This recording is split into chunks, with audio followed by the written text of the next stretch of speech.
Bien. Imaginons que vous ne parvenez pas à vous connecter ni en SSH, ni avec PuTTY, ni avec aucun des outils qu'on a vus précédemment. Il existe dans la console la possibilité de se connecter à notre instance. Donc, on clique sur se connecter. Et donc ici, vous avez plusieurs solutions. Donc la première solution que l'on a choisie, c'est un client SSH autonome. Le Session Manager, on y reviendra un petit peu plus tard.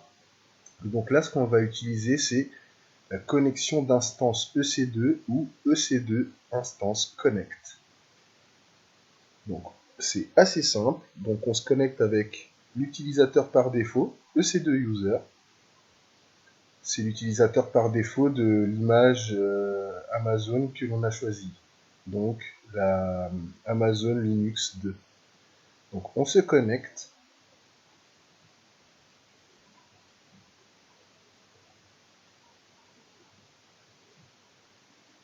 Et voilà. C'est aussi simple que ça. Donc pas besoin de gérer la clé privée, clé publique.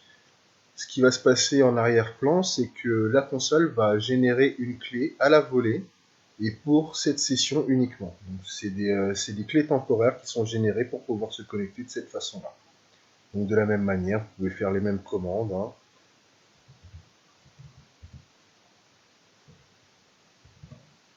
Ou Amai,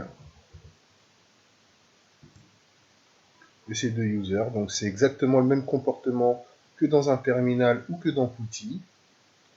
Mais vous n'avez besoin, c'est assez simple, hein, c'est très rapide, donc c'est assez magique, donc rien à dire. Si jamais ça ne marche pas, et puis c'est assez simple, c'est depuis votre navigateur, pas besoin de se compliquer la vie. Voilà pour EC2 Instance Connect.